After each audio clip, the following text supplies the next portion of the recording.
agradezco primero que nada estar a esta hora, conectarse y ofreciéndoles una disculpa también por lo del día domingo. Tuve un imprevisto, entonces por ello no pude conectarme a la hora acordada. Pero bueno, ¿si me escuchan bien? Claro. Sí, maestro. Ok, excelente. Estamos Jonathan y Iris. Perfecto. Bueno, vamos a comenzar la clase. Les encargué que estudiaran como tarea que era litigio. ¿Alguno, Jonathan, qué entendiste por litigio o qué encontraste por litigio?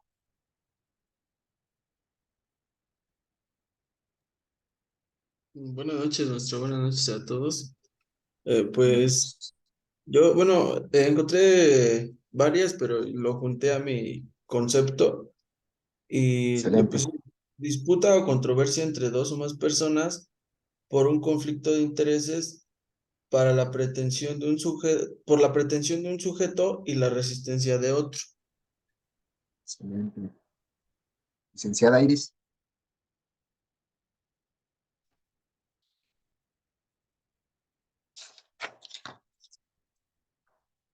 active el micrófono, Lick. Perdón, gracias. Perdón, gracias.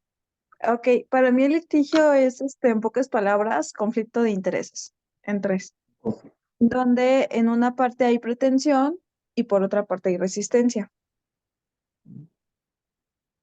Excelente. ¿Algún autor en específico del cual hayan sacado la definición? Mm, ay, pues en una materia que tuvimos nos lo dieron y se me pegó mucho ese concepto, pero la verdad no recuerdo de quién nos dijo la otra maestra. También les encargué que digan los métodos a solucionar con Ujú. métodos o formas que entraron. Seguramente entraron las formas heterocompositivas, ¿no? Sí. ¿Cuáles son las Mm, heterocompositivas? mm, ahorita, déjeme poner mis datos, maestro, porque a lo mejor es mi internet que...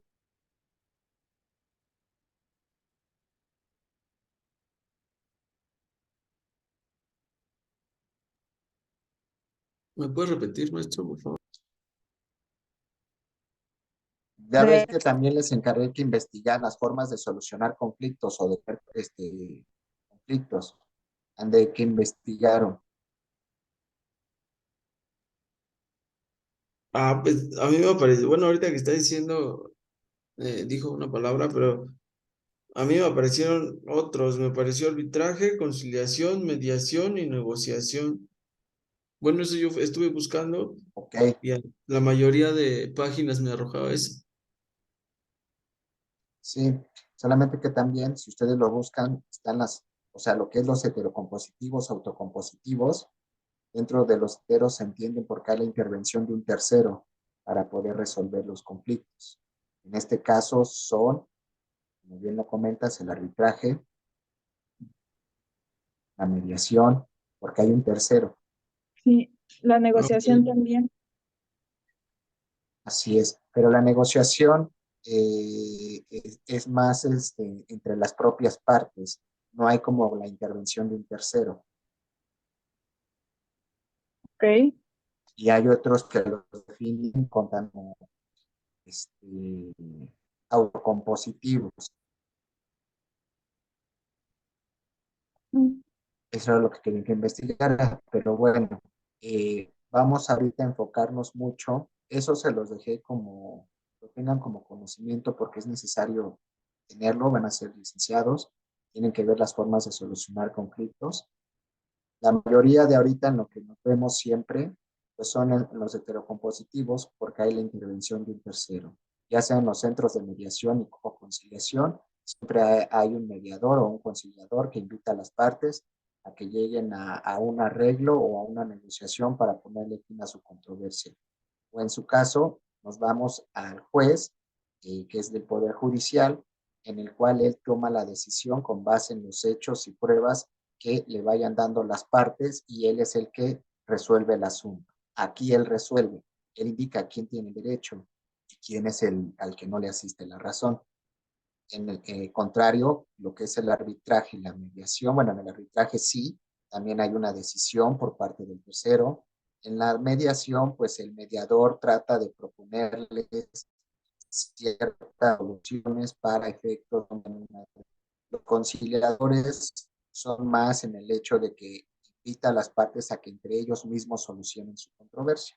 Pero vamos a centrarnos, como es todo el proceso. Esto es bueno saberlo porque dentro de un proceso judicial, acuérdense que pueden las mismas partes llegar a solucionar su controversia. Como ahorita les voy a pasar una presentación, se van a dar cuenta por qué es importante saber esto. Entonces, voy a compartirles ahorita una pantalla de presentación. Les tenía preparada para...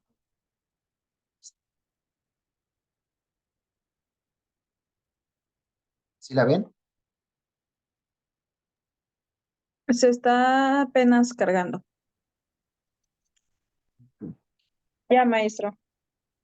¿Ya? ¿Ya se ve? Ok, miren. Como les comenté en la clase pasada, en un procedimiento tenemos las siguientes etapas. Estos de actos prejudiciales y medios preparatorios, no lo tomen ahorita en cuenta porque prácticamente no es parte del proceso, sino es una forma de ir preparando un proceso. La fase o como inicia un juicio es con la fase postulatoria, la fase probatoria, la fase de alegatos, la conclusiva y la ejecutiva. Recordarán que esto vimos la clase pasada. Nada más que no les hice, no les había expuesto la presentación porque lo estuvimos prácticamente platicando y digiriendo de esa forma, ¿no? Bueno, ahora, el proceso inicia en la fase postulatoria con la presentación de la demanda, ¿sale? Por eso es que les decía que esta flechita que indica actos prejudiciales o medios preparatorios es una etapa preprocesal, es decir, antes de iniciar un juicio. Se pueden hacer actos prejudiciales que tienen estos actos para hacer, en su caso, un juicio, garantizar la prestación que se va a reclamar, cargo, aseguramiento, ¿cómo se le, de personas, se me fue la palabra cuando se les hacen las de personas. Pero bueno, eso lo hacen como actos prejudiciales. También la separación de personas cuando son divorcios, lo pueden establecer. Eh, Medios preparatorios quiere decir bajo una confesión para saber sobre qué hechos tienen posesión inmueble, para saber bajo qué título están poseyendo. Son actos procesales porque son antes del proceso. Realmente no ha iniciado ni se inicia el proceso. Si bien se puede que lo inicie, les da cierta vigencia para que lo inicie. Pero lo más cierto es que solamente lo puse porque después lo vamos a usar, vamos a enfocarnos a la lámina. Miren, ya estuvimos hablando de procesos. Encargué que tuviera a la mano código civil procesal para esta clase, porque ya ahorita aquí en adelante vamos a ver lo que es meramente lo procesal y con los fundamentos establecidos por el código, ¿sabe? Para que ustedes también ya sepan manejar e identificar los fundamentos legales, ¿vale? Ahora, un proceso como tal, ya una vez iniciado, solamente puede ser suspendido por estas situaciones. Causas de fuerza mayor, en que porque las partes no puedan actuar. No tiene mucho que pasó en el cual esta causa de suspensión se actualizó para para todo el país, por dicho, para todo el mundo.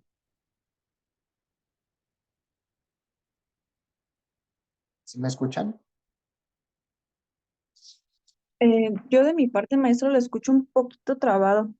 No sé si sea mi internet, porque ya puse los datos también, o Déjame sea, abrir ya, la ventana porque a lo mejor luego por el vidrio no jala el internet. no sé Jonathan cómo lo escuche. Sí, también estaba A trabado, pero ver, ¿ahí ya me escucha? yo también. ¿Ya me escuchan bien? Sí, Hasta ahorita sí, maestro. Es que se traba Sí. como cuando está así como explicando, en el transcurso del habla se traba un poco. Ok, bueno, a ver, voy a apagar mi cámara para ver si así deja de hablar. Más déjenme ver.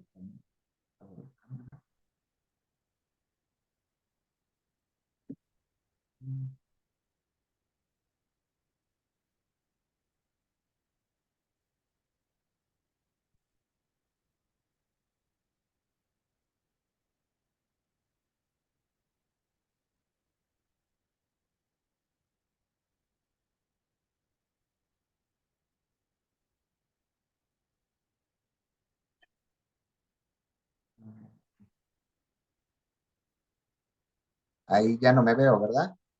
Pero sí ven la presentación. sí, maestro. Ah, bueno, eso es lo importante. Bueno, ok, estábamos en orden. Miren, cuando una vez uno inicia un proceso judicial, procesos judiciales también puede ser. Estos procesos judiciales solamente se ven suspendidos por estas causas, que son causas de fuerza mayor, donde el juez o las partes no pueden actuar. El mayor ejemplo, ustedes lo han visto, pandemia. ¿Por qué creen que es una causa de fuerza mayor por el que se tenga que suspender el proceso? Bueno, porque son tanto el juez como las partes procesales no pueden actuar en el juicio, no pueden impulsar. Ustedes recordarán que estuvimos estudiando todos los procesos civiles, en su mayoría, porque hay algunos especiales, tienen el principio positivo, que es, en este caso, siempre a petición de parte. Es decir, el juez, el juzgador, no va a mover un dedo en procedimiento si ustedes no lo impulsan. ¿Vale? ¿Tienen a la mano su código? Eh, Es el Código de Procedimientos Civiles, ¿verdad? ¿O cuál? Así es. Nada más que aquí entiendo que hay algunos alumnos, no sé si algunos sean de otros estados o de edad, pero de cualquier forma todos deben de tener estas causas de suspensión. Yo voy a tratar de manejarles los fundamentos del Código Procesal Civil para el Distrito Federal y los fundamentos del Código Procesal Civil para el Estado de México. ¿Todos son del Estado o de la ciudad? En lo particular en la ciudad. Jonathan,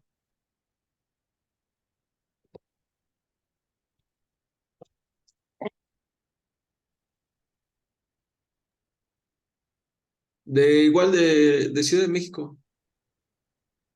ok, miren. Entonces, si ustedes abren su Código Procesal Civil, buscan el artículo 137 bis, van a encontrar estas causas de suspensión. Ok. Hay también, maestro, un Código Nacional Civil. El Código Nacional de Procedimientos Civiles y Familiares, pero ese todavía no está vigente, Ok, todavía no, o sea, ya entró, eh, ya lo publicaron, ya sentí que va a tener el mismo proceso que el Código Nacional de Procedimientos Penales.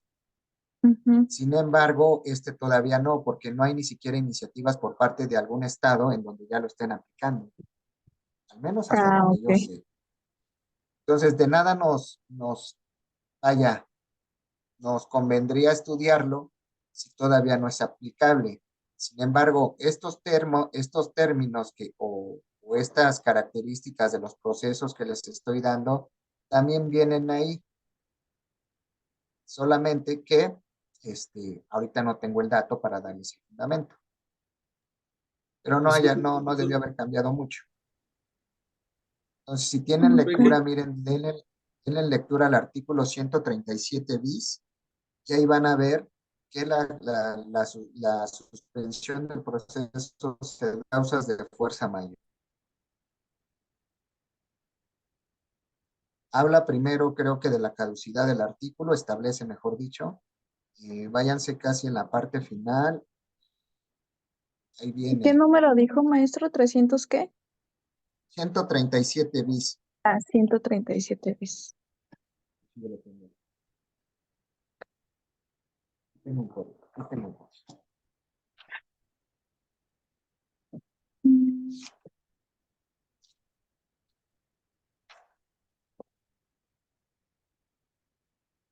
Sí. 137 bis, fracción décima. Sí. 137 bis, fracción décima. Décima. Ya Ahí lo vienen tengo. unos incisos donde Ajá. dice, cuando por fuerza mayor el juez o las partes no puedan actuar. ¿Por qué les Ujú. explico esto? Porque tengan en cuenta que todo proceso también puede ser suspendido, ¿vale? Y esto a mí me tocó ahorita por lo de la pandemia, tenía unos juicios pues que prácticamente se vieron suspendidos.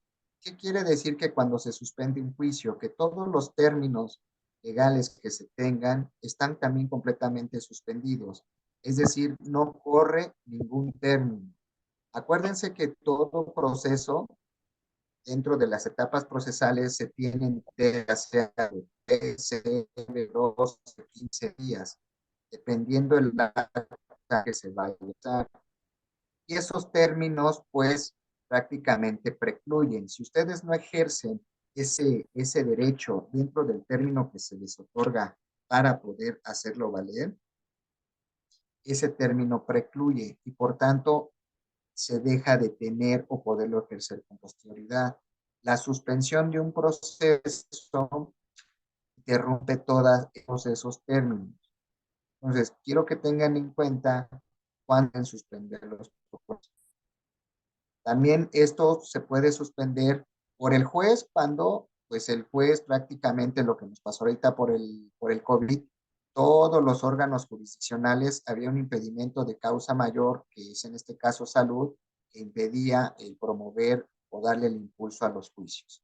¿Esto por qué se los platico? También porque el hecho de iniciar un juicio o un proceso judicial no quiere decir que tengamos el juicio ahí a la eternidad, no, no vamos a tener a la eternidad un juicio, porque también existe la figura de la caducidad. Si las partes dejan de promover más de 180 días hábiles, el juicio caduca. Dependiendo la etapa procesal en el que estén, pues es como si nunca se hubiese presentado la demanda.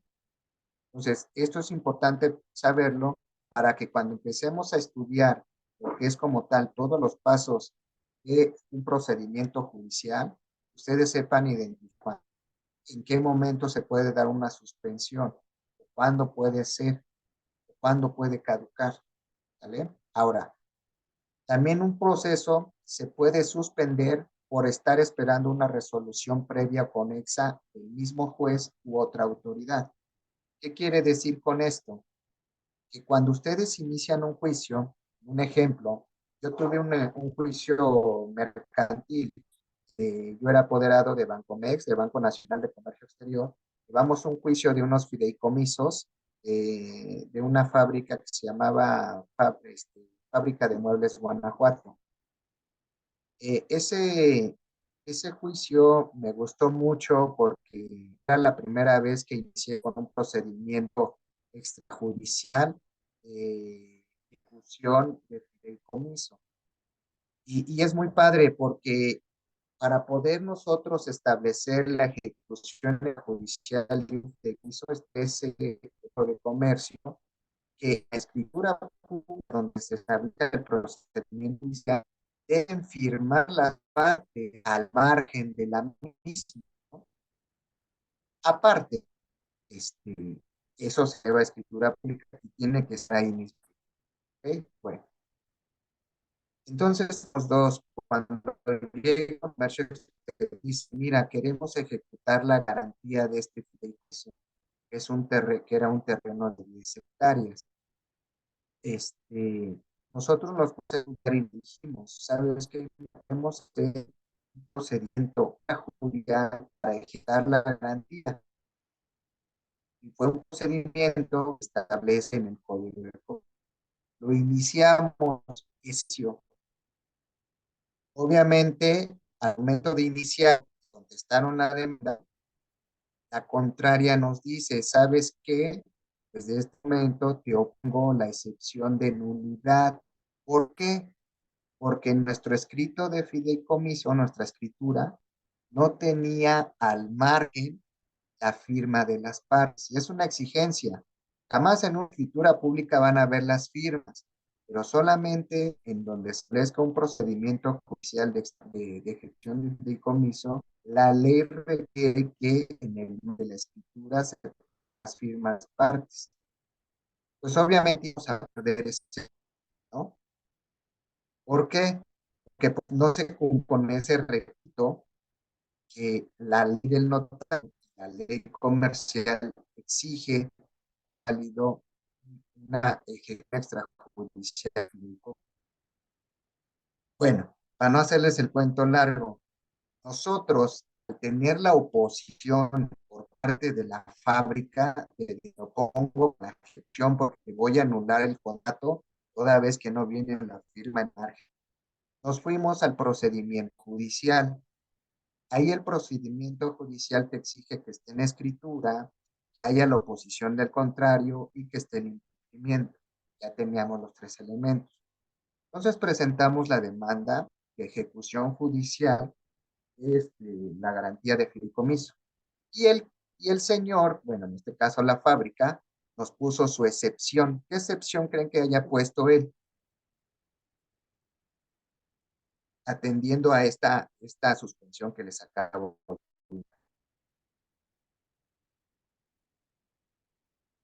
Pues nos puso la excepción de suspensión. ¿Por qué? Porque para poder seguir nuestro juicio de ejecución judicial necesitábamos la resolución previa que se anulaban esa ejecución extrajudicial. Entonces, tuvimos que esperarnos 3 años de litigio para poder continuar con nuestro juicio. Y durante esos 3 años, pues si ustedes quisieran aplicar la figura de la caducidad, opera. ¿Por qué? Porque ese asunto estuvo muerto 3 años en lo que se resolvió el otro. Y hasta que no se resolvió ese juicio, pudimos continuar con la ejecución judicial. Bueno, les resumo el asunto. La fábrica de muebles Guanajuato efectivamente nos ganó el primer juicio, pero en el segundo ya pudimos ejecutar. Adelante, Iris. Maestro, entonces es como regla general, más de 180 días hábiles el juicio caduca. Sí, sí. Esta figura de Ok, caducidad la vamos a ver más adelante.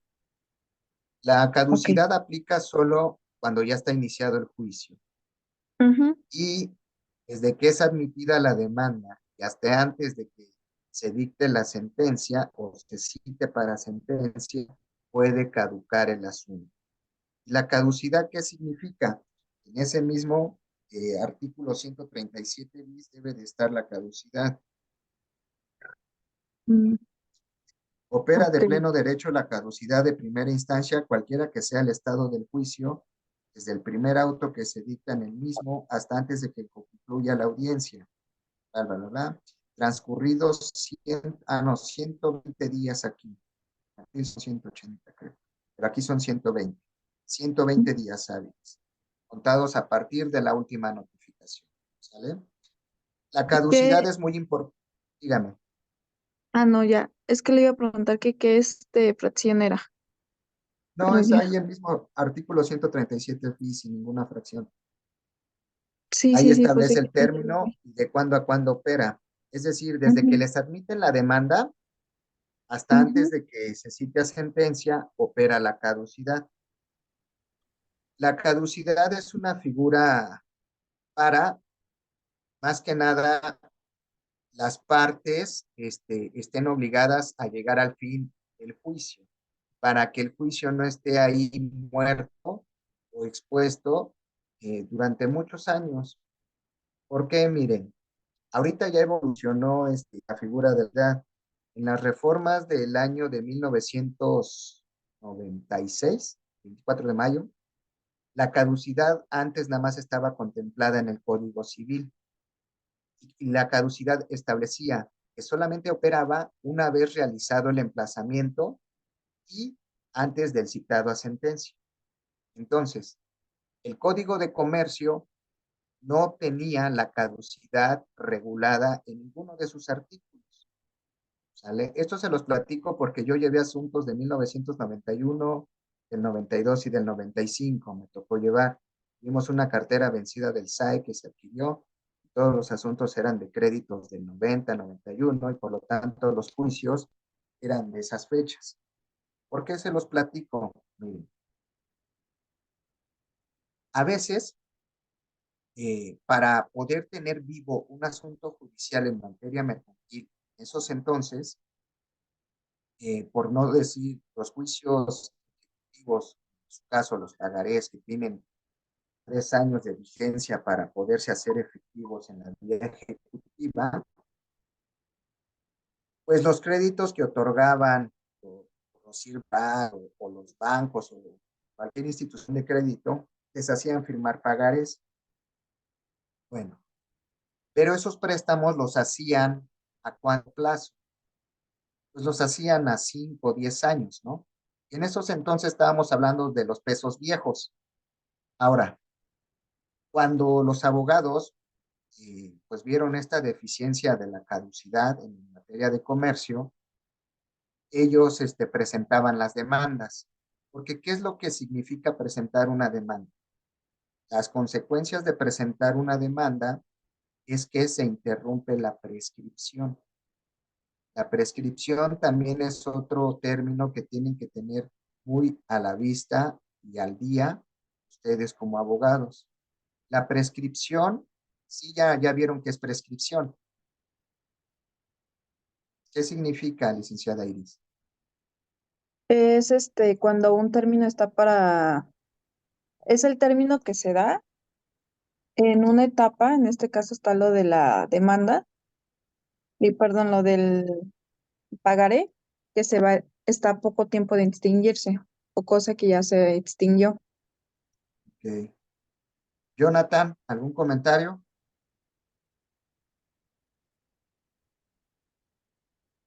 O en pocas palabras, así como la falta de acción, de proceso, de ejercicio por el tiempo establecido de la ley. Sí. O sea, realmente la prescripción puede ser en dos sentidos y así la debieron haber estudiado. La prescripción es la pérdida o la adquisición de derechos mediante el transcurso del tiempo. ¿Sale? Ahora, la, este, la preclusión, la preclusión, así como suena, se refiere al término de la vigencia de los términos procesales, cosa distinta.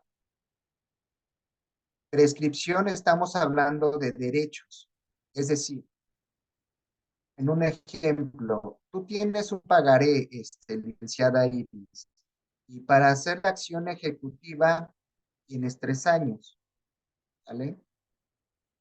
¿Qué pasa si dentro de esos 3 años no ejerces esa demanda? Pues ya precluyó tu derecho, ¿sale? Ya prescribió tu derecho, en este caso de ejercitar la acción ejecutiva, precluyó. Ahora, pero dime tú si ya prescribió tu derecho para reclamar el pago. Tu micrófono, Iris. Gracias. Iba a preguntar eso de la preclusión. ¿Qué es? Es que no alcancé a notarlo. Bueno, la preclusión se refiere a los términos procesales Los y términos procesales. la prescripción se refiere a la pérdida o adquisición de derechos por el transcurso del tiempo. Ok, La preclusión, es decir, prescriben derechos y precluyen términos. Acuérdense, siempre está encima. Prescriben derechos y precluyen términos. Términos, ¿qué quiere decir? Todos los que te el código postal civil, es decir, los días, las horas, vamos a decir de nuevo, los términos que da el código para poder ejercer la procesal.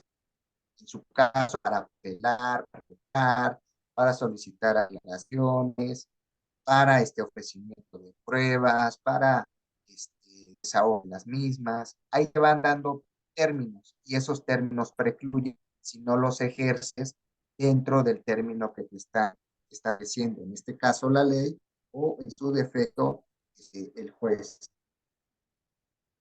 ok. Todos son términos temporales. Y el ejemplo que usted nos puso desde que un pagaré tiene 3 años de vigencia. Y Así si es. no, ¿Qué te si no está ya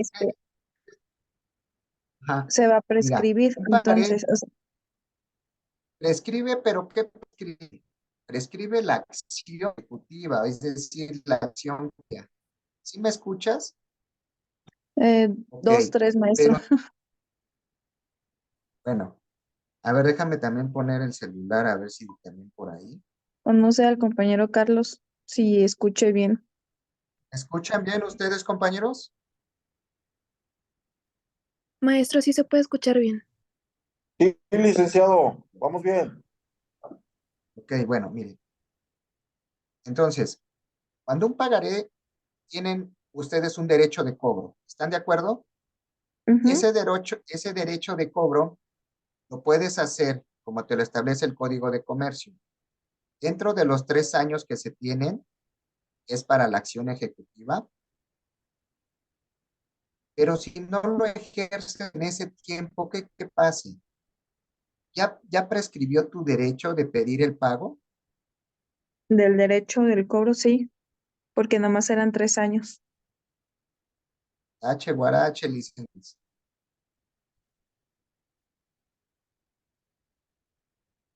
Licenciado Jonathan, licenciado Carlos, Mm,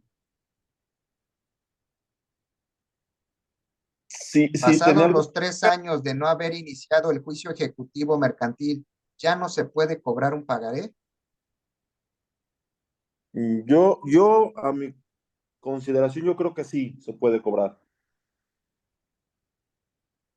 Ok, miren, Jonathan, pasados 3 años que tienes para poder hacer el cobro de un pagaré en vía ejecutiva mercantil, si no lo haces, ¿lo puedes hacer después?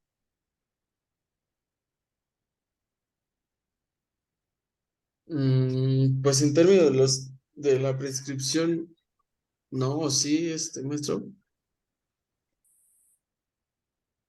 Miren, por la acción ejecutiva mercantil ya no se puede, porque solamente se tienen 3 años para la acción ejecutiva mercantil, ¿sale? Pero si no lo hacen, no quiere decir que ese pagaré ya no se pueda cobrar. ¿Por qué? ¿Cuánto es el tiempo que se requiere para que un derecho se extinga?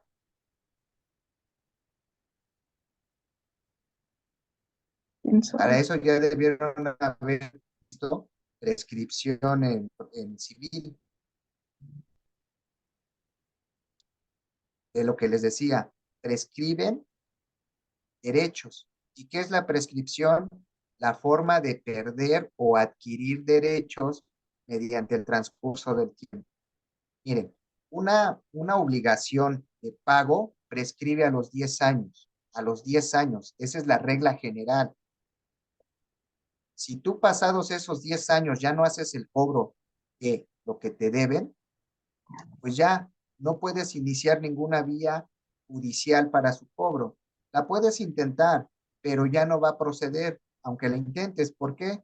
Porque tu derecho está. Ahora, hay que saber diferenciar.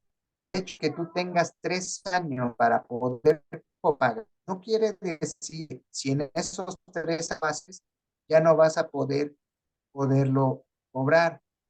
Sí, efectivamente, ya no vas a poder hallar un juicio ejecutivo mercantil, que es el que todos aman. ¿Por qué? Porque inmediatamente que presentas la demanda, te dictan el auto famosísimo de exequendo, que es decir, ve al domicilio del deudor y dile que te pague. Si no te paga, embárgale bienes. Y una vez que lo embargues, ahora sí ya lo emplazas al juicio. Por eso, ese es el juicio ejecutivo. Muchos lo hacen dentro de ese tiempo. ¿Por qué? Porque es el tiempo que tiene un pagaré para poderse cobrar mediante cheque mercantil. ¿Sale? Contrario a los cheques que son de 6 meses. ¿Sale? Pero esto qué, eso no quiere decir que su derecho de cobro, aunque no haya ni no quiere decir que el cobro prescribió, no, solamente que ahora el cobro ya no va a ser esos juicios, sino que va a un juicio ordinario, notificar que hay un juicio, pero ya no embargas, cosa distinta de los juicios ejecutivos, que todos queremos, porque al momento de que se irá a notificar, pues embargas. Y el proceso ordinario no, nada más vas y notificas que hay una demanda, solamente vas a poder embargar hasta que tengas una sentencia favorable. Pero bueno, nos estamos saliendo un poco. Regresemos a lo de la suspensión del proceso. Las causas para suspender un proceso es causas de fuerza mayor, espera de una resolución previa o conexa, cuando las partes se enteren al juez o tengan conocimiento de que las partes están participando en un procedimiento de mediación. ¿Por qué esto? Miren, a veces en todos los procesos judiciales, cuando ya están iniciados, el juez los exhorta a que vayan al centro de mediación para poder solucionar su conflicto. Algunos llegan a ir, son las excepciones. Lo cierto es que casi nadie va. O en la misma audiencia, cuando tienen ellos, les dicen, mira, no sé, platíquenlo, va a ir el asunto, platiquen, y es más, los exhorto a que vayan al centro de mediación. Si alguna de los mención, el juicio se estén.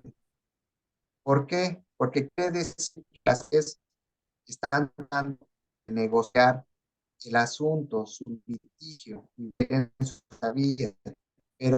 Pero si no se da, pues continúa el proceso en donde se haya quedado, es decir, se vuelve a reanudar. Y la otra, pues cualquier otra que establezca la ley. Esas son causas de suspensión del proceso. ¿Tienen Profesor, alguna duda? Adelante, Jonathan. sí, de mi parte sí, bueno, en cuestión de causas de fuerza mayor por las partes, no sé, bueno, se podría entrar, por ejemplo, a lo mejor un accidente, ¿no? O, Este, no sé, vehicular o en mira, cuestión, sí, ahí sí y no, dependiendo la situación. Vamos a decirlo, en un juicio ordinario civil, que estamos hablando de, no sé, un juicio de arrendamiento. Tengan en cuenta que en términos del artículo 112 del Código Procesal Civil, ustedes pueden nombrar a un abogado en su representación como mandatario judicial para que represente sus derechos en el proceso. Es decir, para que le dé el impulso procesal necesario. Por eso las partes tienen ese derecho, nombrar a un abogado titulado. Ese artículo lo van a manejar bien porque cuando litiguen es el que sustentamos para poder ser mandatarios judiciales. Artículo 102. ¿Vale?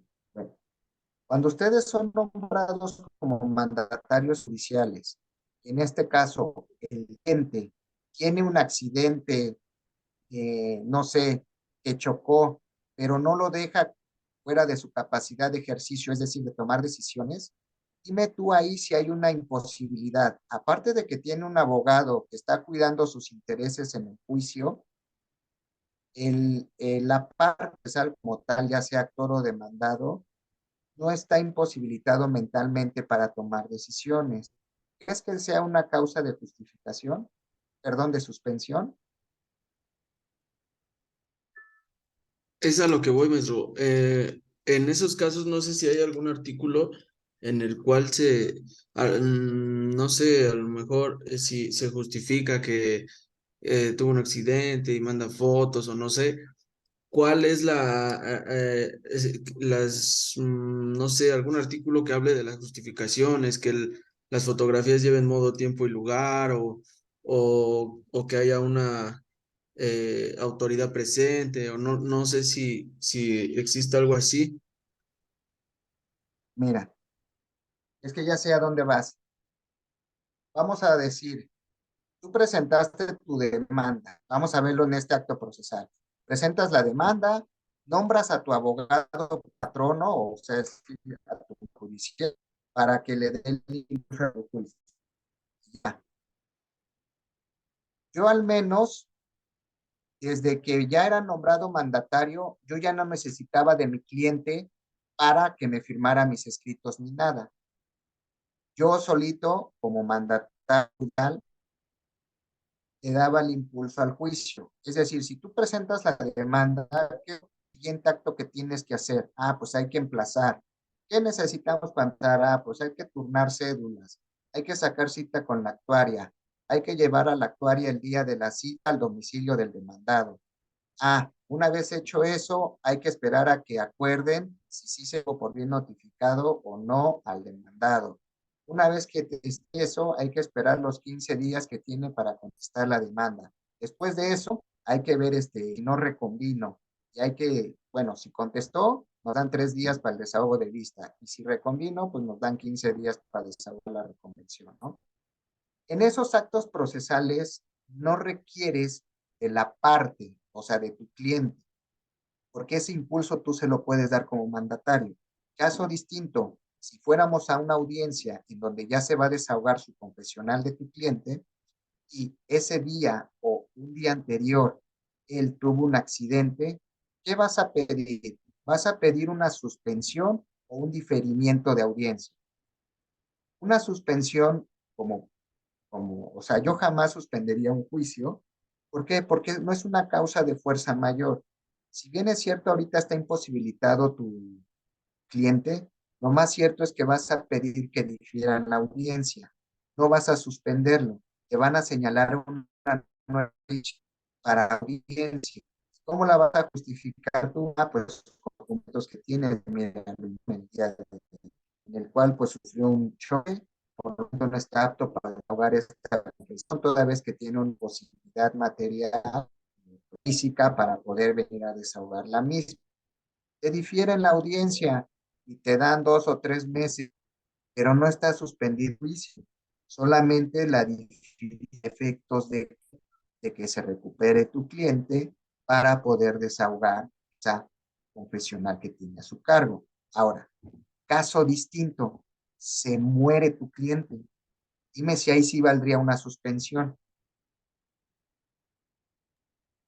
Ahí sí. Por causas de ¿Sabes fuerza por qué? mayor. Así es, porque ya hay una causa de fuerza mayor que realmente imposibilita a tu cliente a seguir actuando. Y aparte de ahí, tendría otra imposibilidad, que tendríamos que abrir su juicio sucesorio para que nombren un albacea. Es decir, tendríamos otra suspensión por una resolución previa o conexa. Hasta que no se nombren albacea en su juicio sucesorio, vas a poder continuar tu juicio ordinario. ¿Ya ven cómo se dan todos estos casos? Y ahí, no sé si con este ejemplo pudimos tener mejor definidas estas causas de suspensión. Maestro, gracias. Sí, maestro, porque de hecho yo estaba pensando que era lo mismo la suspensión que el diferimiento, pero ya con su ejemplo me quedó claro que no, que son cosas distintas o son Sí, procesos distintos. sí, son actuaciones completamente distintas. En una suspensión, pues nada más te dan una, perdón, no te señalan la etapa procesal que continúe hasta que no tenga subsanada ese impedimento de causa de fuerza mayor o la resolución previa que necesites para darle el impulso. ¿Vale? Bueno, continuamos. Ahora, formas de extinción de los procesos. ¿Cómo se extinguen los procesos? Bueno, por convenio de las partes. Y esto que les estoy diciendo no es porque yo me los estoy inventando, los he estudiado, pero tiene su fundamento, chicos. Y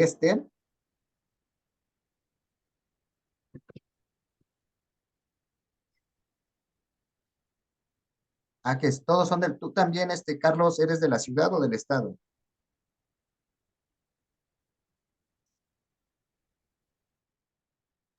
De Guadalajara. Guadalajara. Me tocó llevar allá 2, 3 asuntos. Pero bueno, mire, estas causas de extinción del proceso en todos los códigos procesales está y son un juicio se puede extinguir por convenio de las partes. ¿Qué quiere decir por convenio de las partes? Es decir, en los juicios ordinarios civiles se habla de una audiencia de previa y de conciliación. ¿Si han escuchado de esa audiencia?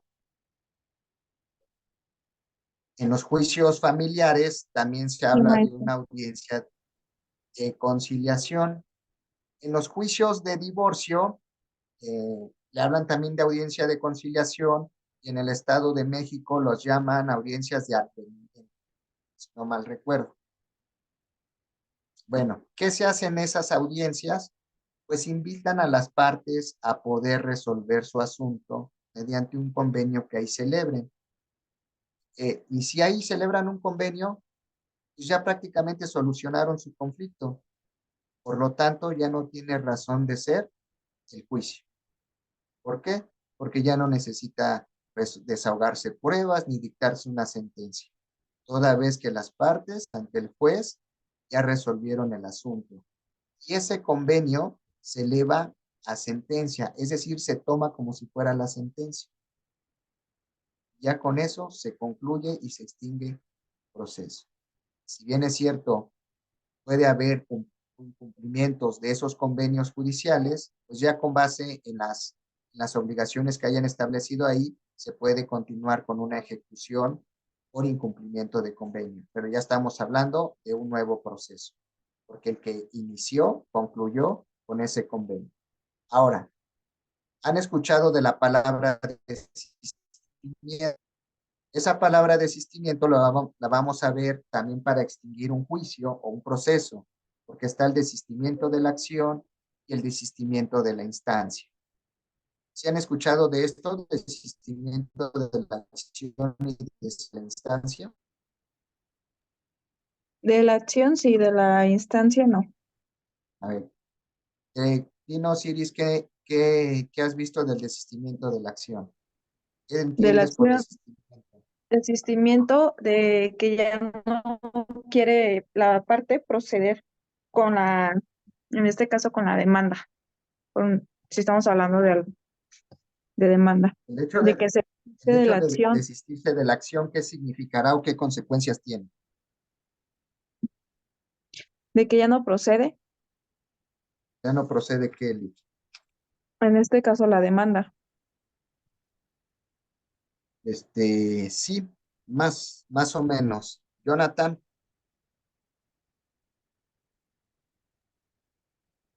Pues, bueno, prácticamente lo mismo que, yo tengo entendido lo mismo que dijo Iris, maestro. ok. Carlos,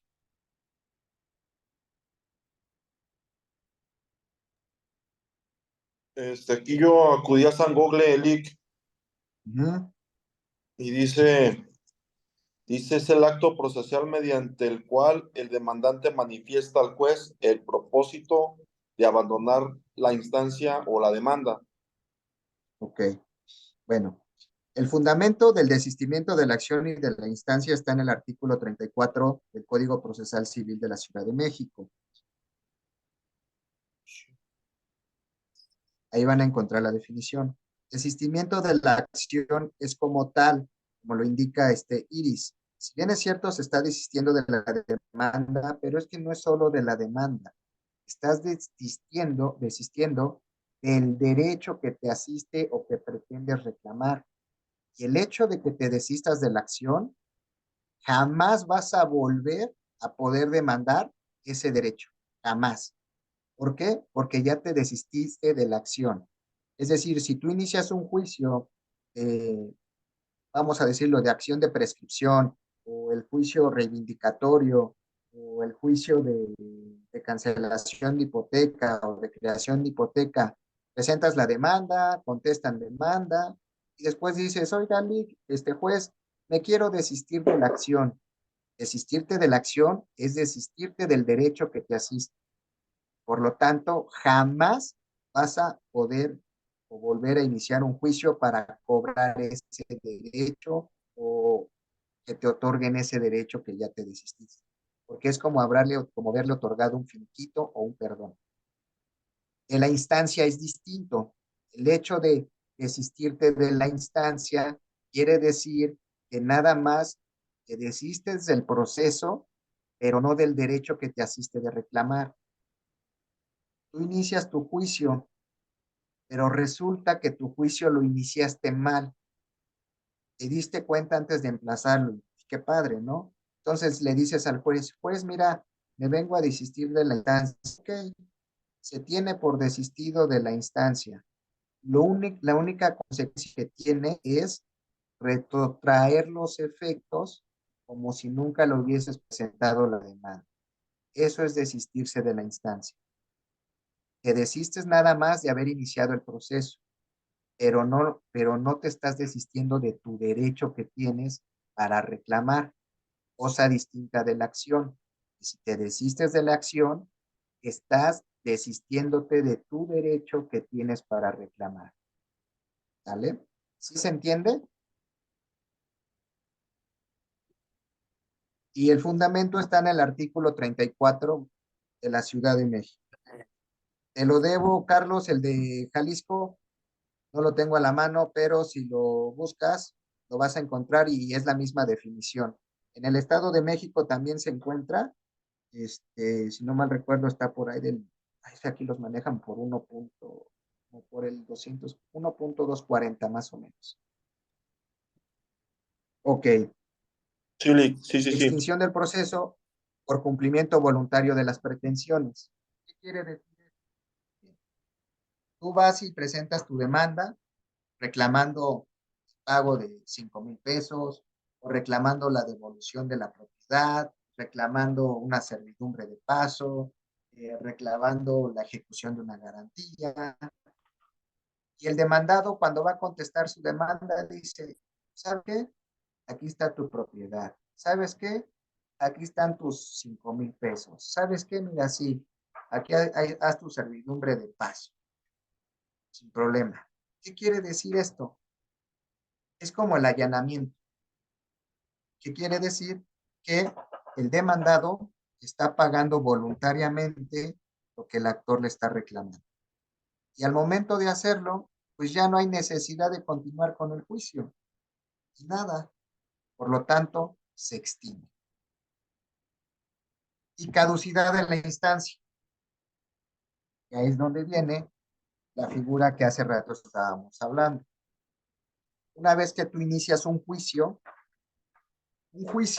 no puede quedar a la indefinidad, es decir, no puede durar muchísimos años. ¿Por qué? Les explicaba hace rato. Yo llevaba unas carteras de asuntos hipotecarios y mercantiles que vendió el SAE una cartera y llevamos asunto. Bueno, cuando compramos esta cartera, cuando se compró, resulta que todos los créditos que se compraron ya estaban las demandas iniciadas. Fuimos a verlos, la mayoría eran juicios ejecutivos mercantiles y algunos ordinarios mercantiles. El hecho de que presentes una demanda, una consecuencia es que interrumpe la prescripción. Es decir, no corren el tiempo para que adquieras o pierdas derechos. El hecho de presentar la demanda interrumpe la prescripción. Y eso tiene su fundamento. Y ahorita se los voy a dar, si no mal recuerdo, está por el 257. El Código Procesal Civil. No, 256 me parece. No, el 258. Los efectos de la presentación de la demanda son interrumpir la prescripción. ¿Sale? Bueno, ¿qué quiere decir esto? Que si ustedes tienen 3 años, 6 meses o 10 años para poder reclamar un derecho, el hecho de presentar la demanda antes de ese tiempo está interrumpida la prescripción. ¿Por qué se los platico? Miren, este era un juicio en contra de un colegio Princeton. Era un pagaré por 5 millones de pesos, porque antes eran viejos pesos. Bueno, presentó la demanda en banco y nada más la dejó así, se admitió la demanda. Ese juicio se inició en el año de 1994. La cartera la compraron en el año 2010 y nosotros empezamos a conocer del juicio en el 2012, 2013. Si se dan cuenta, prácticamente como 20 años han pasado, ¿sale? Recordarán que les dije de la prescripción, que es la forma de adquirir o de perder derechos por el transcurso del tiempo, ¿sale? Bueno, ahora, la demanda ya estaba presentada en el 94, ya pasaron 20 años. ¿Creen que operaba la prescripción para poder reclamar el pago de esos 5 millones de pesos?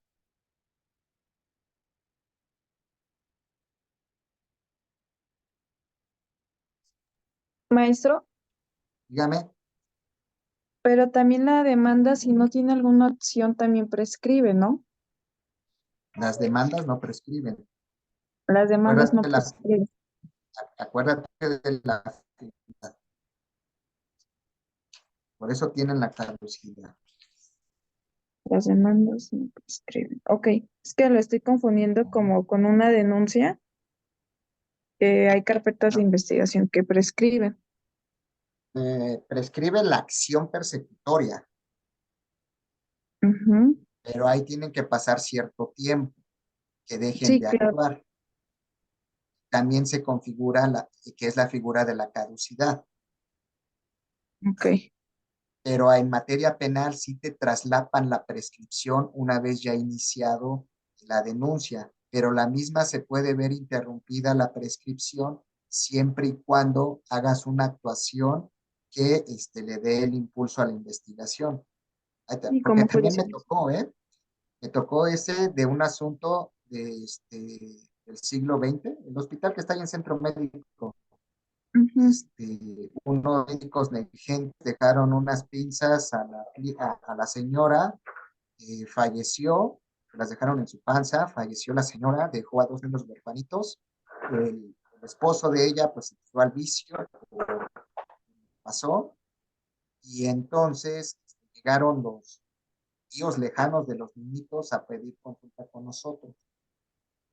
Cuando yo voy al reclusorio sur, porque allá se integró la carpeta, perdón, la averiguación previa, imagínate, tú eras averiguación previa, no era carpeta. Me di cuenta que me dijeron, no, Liga, es que para que usted sea persona necesita notificarse. Y le dije, sí, nos notifican y nos notifican el no ejercicio de la acción penal por la prescripción del Ujú. delito. ¿Vale? Entonces, cuando yo, una vez notificado, me pongo a hacerlo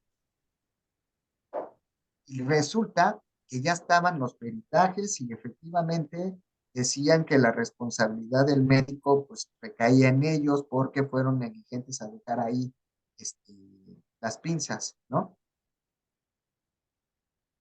Solamente que al momento de que se consignó y regresó por artículo 36, le habían indicado al Ministerio Público que le dijera al perito de la Procuraduría que nada más estableciera el nombre bien de los doctores que intervinieron en la operación.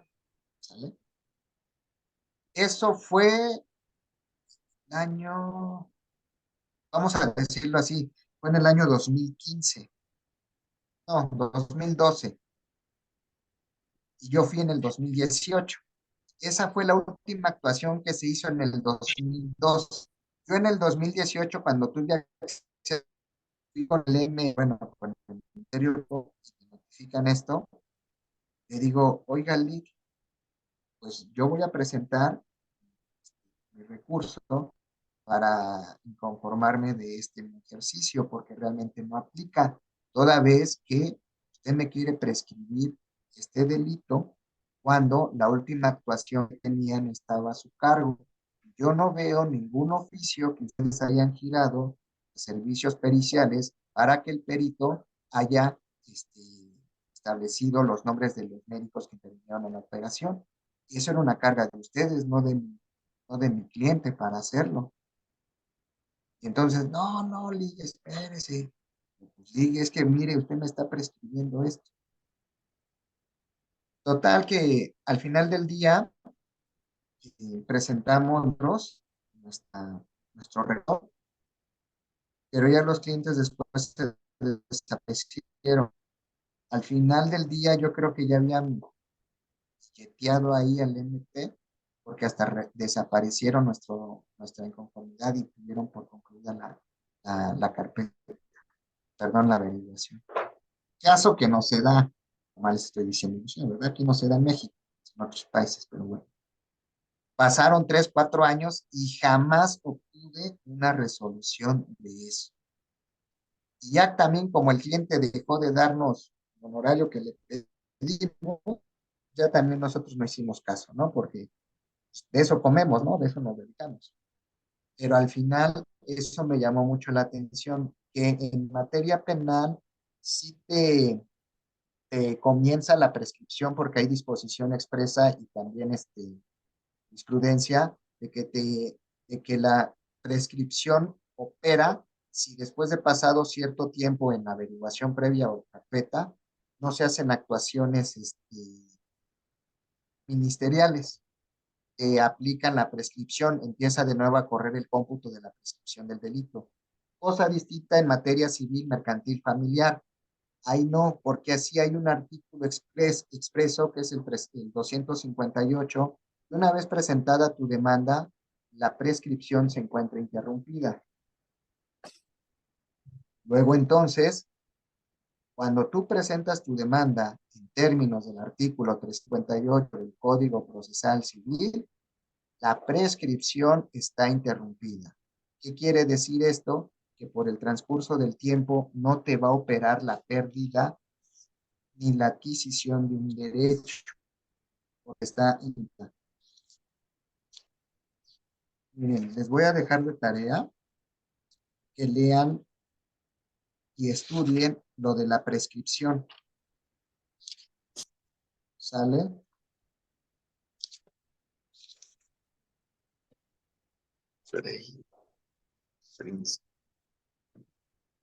Estudienlo, porque ahí se van a dar cuenta de esto de la prescripción.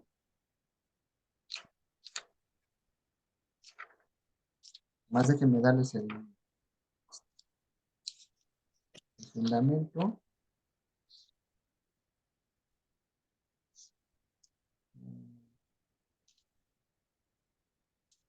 Estoy bien en los términos.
Miren, están a partir del artículo 1135, ¿vale?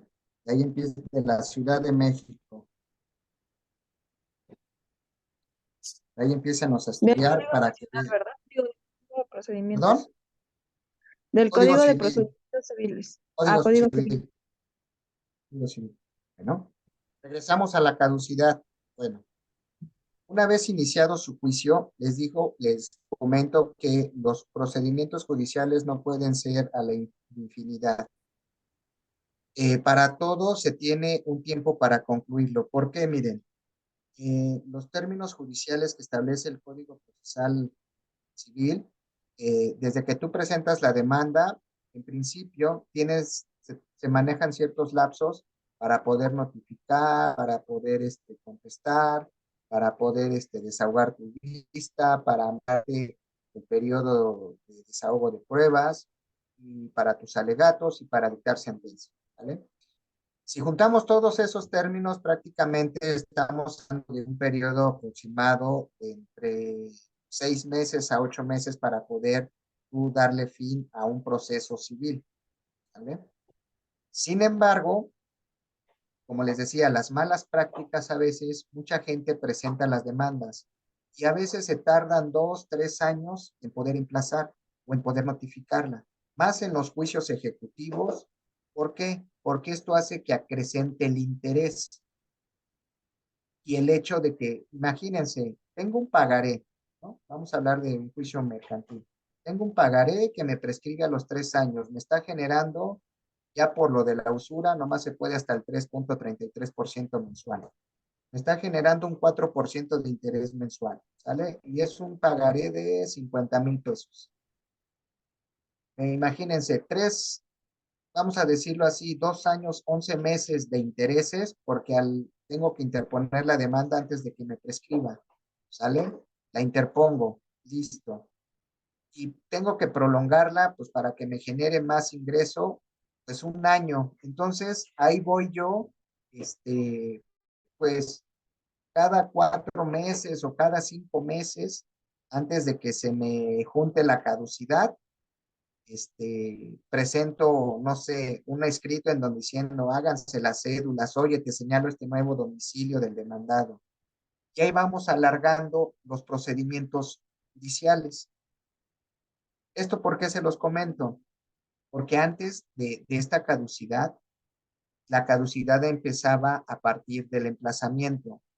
Los juicios que yo llevé en esos años nos ayudaron mucho. ¿Por qué? Porque a pesar de haber estado 20 años nada más con la demanda admitida, no podían decretarse porque la caducidad operaba, toda vez que la caducidad operaba a partir del emplazamiento. Y fue a medida de eso que la caducidad ahora se entiende así, desde que tú tienes por presentada tu demanda, es decir, desde que se dicta el primer acuerdo en tu procedimiento judicial y hasta antes del dictado a sentencia, recupera la caducidad para ya no hacer estas malas prácticas. Porque imagínense cuántos intereses se me generaron de 20 años. Yo los calculé, eran 4 millones de nuevos pesos de puro interés. Y eso hizo que pues nuestro cliente se adjudicara una propiedad del cliente para poder cobrarse, ¿no? Y eso es, por eso la caducidad ahora está muy de moda. ¿Por qué? Porque ya tiene 120 días y está súper regulada, de verdad ya está mega regulada, porque basta con un impulso procesal de la parte actora para que la caducidad deje de operar. Pero ahora ya hay jurisprudencia en el sentido de que si tú nada más presentas una promoción en el sentido de, pues, túrnale las cédulas al actuario para que vaya a notificar. Y así te la llevas, ese impulso procesal ya no te interrumpe la caducidad. ¿Por qué? Porque la carga procesal de turnar las cédulas, pues prácticamente es como tuya. O sea, ir a hacer esos actos de sacar cita con el actuario, turnar, valga la expresión, con la de turno a que te haga las cédulas, es una actividad tuya. Y si tú no la haces y cada 4 meses estás presentando un escrito así, te tuman un juicio cuando llegues a emplazar. Y se los comento porque yo lo hice. Vimos un juicio hipotecario en Acapulco, en el cual así se la llevaron. Cuando nosotros interponemos, bueno, ya nos apersonan, les presentamos caducidad, porque ellos no habían notificado ni querían notificar, ya llevaban como un año. Nomás presentaban sus escrititos así. BBVA Bancomer, que era el acreedor hipotecario, dijo, no, pues es que atendiendo a mis derechos humanos, este, el impulso procesal recae en el juez, porque es una actividad del juez poder esa notificación y todo. Al final del día les dieron cuello y terminamos caducándoles ese juicio. Por eso es muy importante la figura de la caducidad y como ya se los comenté, está en el artículo 136 bis del Código Procesal. Estudienla bien. Y esas son formas de extinción del proceso. Ahora, son necesarias poderlas conocer. ¿Por qué? Para que ustedes puedan identificar todos estos aspectos generales cuando tengan un procedimiento judicial. Ahora vamos a pasar a un tema que se llama reglas generales para el proceso. ¿Qué quiere decir esto? Son como un estudio previo que tienes que hacer antes de presentar tu demanda. ¿Por qué? ¿Por qué es necesario esto? Porque muchas veces no tienes o no eres el legítimo titular del derecho y presentan las demandas. Y los juicios judiciales no pueden estar iniciados por cualquier parte o por cualquier persona. El artículo 1 del Código Procesal Civil lo establece muy claramente quiénes pueden presentar esos procedimientos judiciales.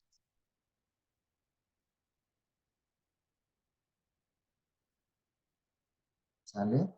Ahí el artículo 1 del Código Procesal Civil les indica quiénes son aquellas personas que pueden iniciar un procedimiento judicial.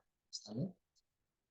Ahora, estas reglas generales para el proceso de las que les voy a hablar es como antes de iniciar su demanda, que llegue su cliente con ustedes, pues ustedes ya están analizando si tienen legitimación. ¿Qué es la legitimación? A ver, alguien que nos diga ahí qué es la legitimación.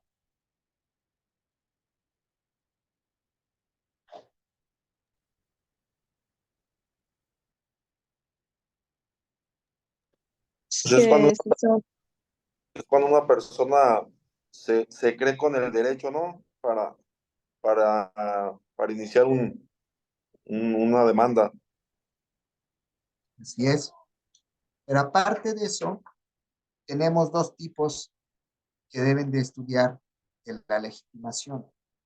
Porque la legitimación es ad causa, es decir, legitimación en la causa, o ad proceso, en el proceso.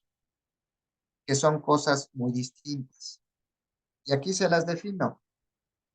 La legitimación en la causa es como el conjunto de circunstancias, condiciones y cualidades con base en las cuales una persona puede pretender en juicio la declaratoria, la declaratoria de una relación jurídica, es decir, la demanda debe ser intentada por el titular del derecho cuestionado. Y la legitimación en el proceso se entiende como la potestad legal para acudir a que inicie la tramitación del juicio o instancia. A esta legitimación se le conoce con el nombre de proceso y se produce cuando el derecho que se cuestionará en el juicio es ejercitado en el proceso por quien tiene aptitud para hacerlo válido. A ver, ¿cuál es la diferencia de la legitimación en la causa y en el proceso? Y Carlos, Jonathan. En el, en el, en la causa es cuando la persona cree o se cree con el derecho a la demanda. Y ya es cuando ya se le legitima de que sí tiene el derecho a la demanda, ¿no? Y ya es cuando procede. Okay. Jonathan.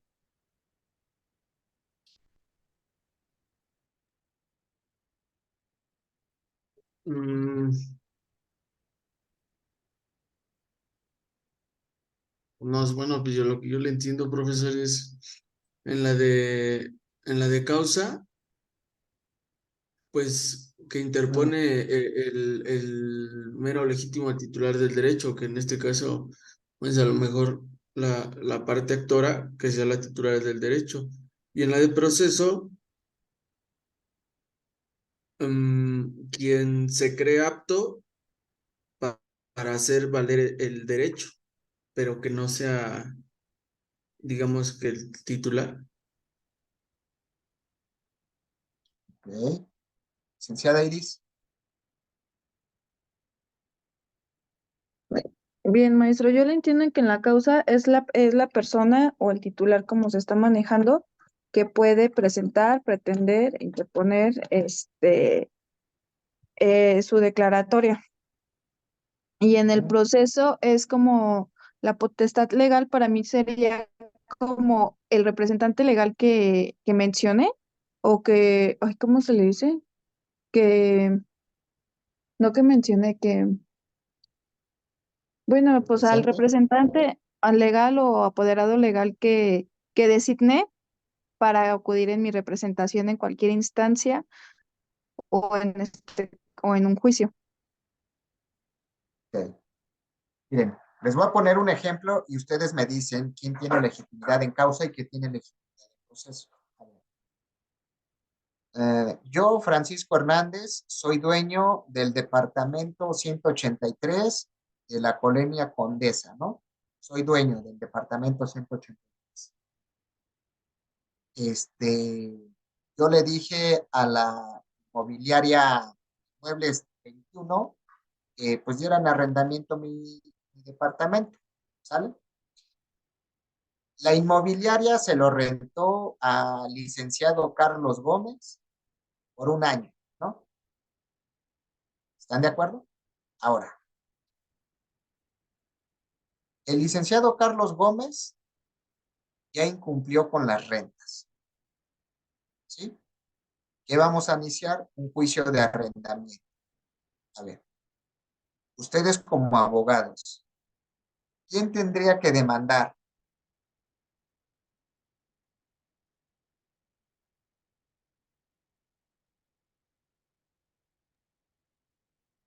En mi persona, yo diría que la causa la tiene usted, que es el titular del derecho,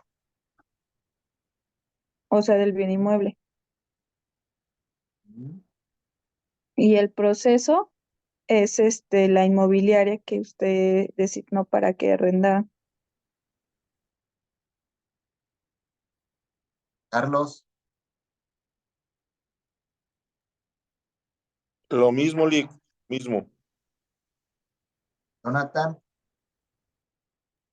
Estoy de acuerdo con Iris, maestro. pues casi le atina. Mire, quien tendría que demandar es la inmobiliaria.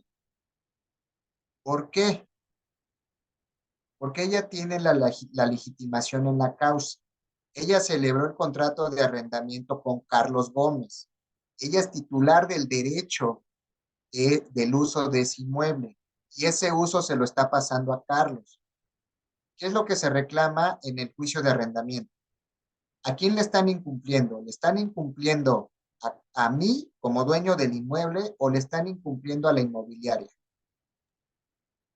A la inmobiliaria, Entonces, ¿quién es el que tiene la legitimación en la causa?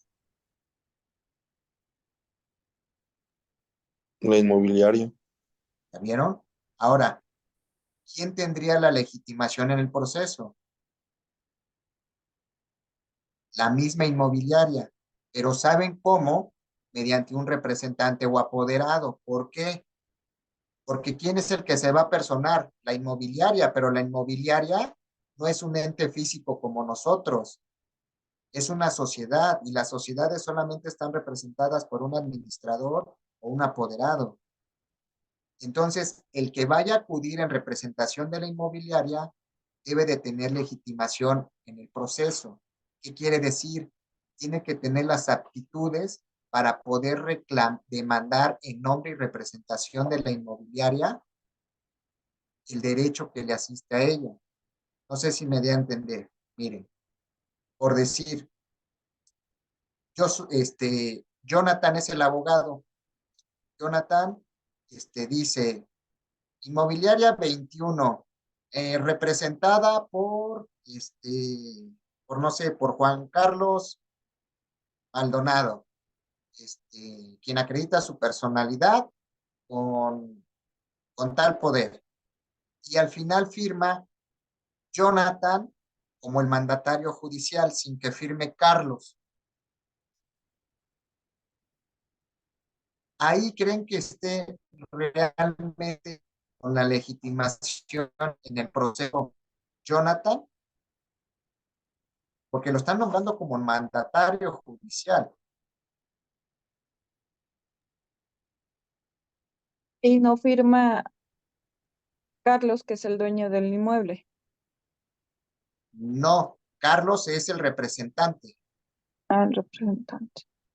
de la empresa. Una sociedad mercantil siempre va por un administrador o va por un apoderado, ¿sale? Siempre va a ir representado por ellos.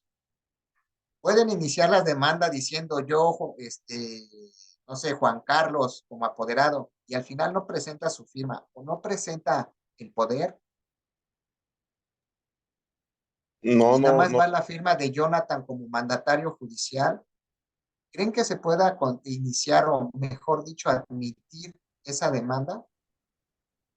no, Lick, ¿Por qué? porque se tiene que presentar el documento se cede o le dan el poder, ¿no? El poder legal. Así es. ¿Para qué? Para que acreditar sus aptitudes como representante de la inmobiliaria. Y además de eso, la inmobiliaria tiene que exhibir su contrato de arrendamiento. ¿Para qué? Para poder acreditar su legitimación en la causa, de que él es titular de ese derecho de posesión. ¿Por qué? Porque él le dio en arrendamiento a Carlos Gómez ese departamento. Yo pues soy meramente un tercero, a menos que la inmobiliaria me haya cumplido a mí, entonces yo también tendría legitimación en la causa para poder demandar tanto a la inmobiliaria por mi incumplimiento de que él iba a buscar un arrendador y darme mi dinero, y a Carlos Gómez para que me devuelva la posesión del inmueble. No sé si creo que los hice bolas, ¿verdad? No, sí se entiende, sí se Vamos a entiende. otro ejemplo, a ver, vamos a otro, miren, a ver, mm, listo, a ver, un pagaré, un pagaré. Eh, está endosado en procuración. ¿Ya llevaron la materia de mercantil? Apenas, maestro, este es el primer cuatrimestre que llevamos esa materia. ¿Ya vieron la figura del endoso? No, Ah, no, es que les va a tocar hasta que vean títulos y operaciones de crédito, que es donde están los pagarés y los cheques y las acciones, hasta ahí. Entonces eso creo que es en mercantil 2. Pero bueno, hay tres tipos de endoso: el endoso en propiedad, el endoso en procuración y el endoso en garantía. ¿Sale? Bueno, el endoso en propiedad es cuando es la forma perfecta de circular de los títulos de crédito y pasar de mano en mano, ¿no? Los endosos en propiedad.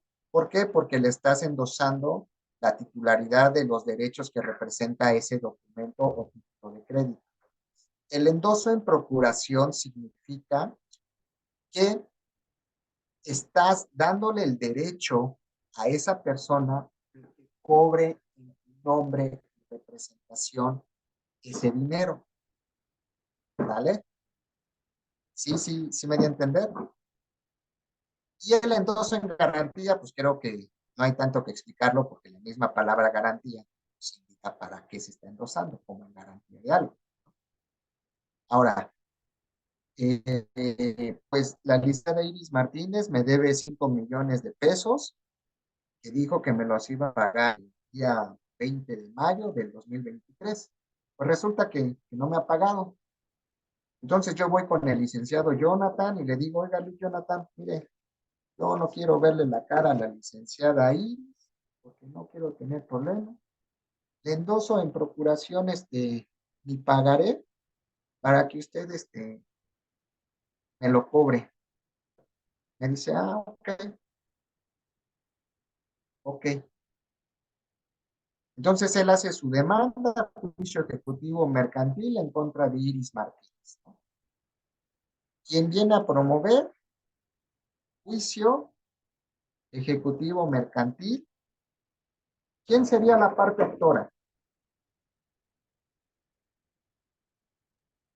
en la parte actora sería usted que está al ¿Quién? poder y usted, el que se endosó el cheque El o el titular del pagaré, derecho, perdón, el pagaré. titular del pagaré, soy yo. Ok. Entonces yo tendría que ser actor. Por lo tanto, tengo que configurar en la demanda, ¿no? Y, bueno, ¿quién tendría? O sea, yo tendría mi legitimación en la causa, ¿ya vieron? Ahí yo tendría legitimación en la causa. Y Jonathan, que es el abogadazo, ¿qué tendría? La del proceso. Así es, ¿por qué? Porque yo con el endoso en procuración le di las aptitudes para poder iniciar ese juicio mío en contra de Iris para el cobro de esos 5 millones de pesos. Solo que cuando ya cobremos, pues no va a poderlo cobrar Jonathan porque tengo que cobrarlo yo, porque por eso nomás se lo endosé en procuración, es decir, para que realice las gestiones para el cobro. No que él cobre, porque eso significa el endoso en procuración. ¿Sale? Ahí sí se dan cuenta si hay una distinción, cosa distinta que en un juicio de arrendamiento. ¿Vieron? En un juicio de arrendamiento, en el ejemplo que les dije, que si yo soy dueño del predio, yo le di a un tercero vaya, le hicimos un contrato de servicios en el que él iba a buscar mi arrendatario y que él iba a cobrar las rentas y a mí me iba a dar mi, ¿no? El contrato, obviamente, de arrendamiento lo celebra la inmobiliaria con el arrendatario y al final del día el arrendatario incumple. Ahí la legitimación en la causa y la legitimación en el proceso es propiamente de la misma inmobiliaria, el contrato de arrendamiento. Solamente que el que va a poder impulsar o darle ese juicio tiene que ser su apoderado o su representante legal, ya sea una persona física, pero que tenga esas actitudes o que conste en la Constitución. efectiva, que él es el administrador único. La legitimación en el proceso quiere decir que la persona que le esté dando impulso, la persona que se esté apersonando en el juicio, tiene esas aptitudes, esas características de poder seguir el juicio en nombre del titular del derecho. Es decir, un tercero es el que inicia el juicio, pero que tiene acreditada esa aptitud. Y obviamente la legitimación en la causa es el titular del derecho. Él puede iniciar el juicio, puede iniciarlo por medio de un tercero. Eso es la legitimación en la causa y la legitimación en el proceso. Ustedes como abogados tienen que saber cuando les llegue una asesoría o cuando estudien un juicio, porque son como excepciones que últimamente ya los abogados no las estudian, pero con esto luego se pueden ganar juicios, créanme. ¿Por qué? Porque aparte la legitimación en la causa, si realmente no era el titular del derecho, con eso pueden salir absueltos ellos, porque eso se estudia en una sentencia y dicen, no, pues no era titular del derecho, porque efectivamente no tenía legitimación en la causa. Es decir, si yo hubiese presentado mi demanda diciéndole, vengo a demandar la rescisión del contrato de arrendamiento en contra de Carlos Gómez por el incumplimiento del contrato. Una, yo no firmé el contrato con él y por lo tanto no tengo legitimación en esa causa. Por ello, el juicio jamás iba a proceder y jamás lo iba a ganar. ¿Por qué? Porque no tenía legitimación en la causa. Pese a ser el dueño del inmueble, pero al no haber celebrado yo el contrato de arrendamiento con Carlos Gómez, no había forma de que yo pudiera reclamarlo a Carlos, porque Carlos me podría decir, ¿y tú quién eres? Yo a ti ni te conozco. No, pues soy el dueño del departamento que estás rentando. Sí, pues me vale. A mí me está rentando la inmobiliaria. Tú podrás ser el padre, Papa Juan Pablo, no sé, o Pancho, creo que se llama el nuevo Papa. Pues no, naranjas. Aquí no vas a venir a hacer nada. Es más, tú no tienes legitimación en la causa. Y así de sencillo me tumba mi juicio. Por eso hay que saber identificar la legitimación. La legitimación puede ser en la causa y en el proceso. Pero bueno, continuamos el siguiente domingo. Creo que ya nos pasamos mucho. Les agradezco haberse conectado. No hay una disculpa. Pues nos vemos la próxima clase. Les dejo de tarea que lean, por favor, la prescripción, porque esto se ve mucho en los juicios. Prescripción y caducidad, estudienlos y tráiganlo, pero si al dedillo todas esas definiciones, ¿sale? Que tengan buena Gracias, noche. Profesor, ¿qué artículos dijo? Disculpe, ¿De cuál? de la ¿De la prescripción, prescripción? o si lo tiene por ahí, Iris. 1136. No, 1135 en adelante. Del Código Civil. Ok, muchas gracias. Buenas gracias, noches, maestro. descansen. Buenas Bye. noches, compañeros. Igualmente, gracias. Igualmente a todos. Buenas noches. Noches.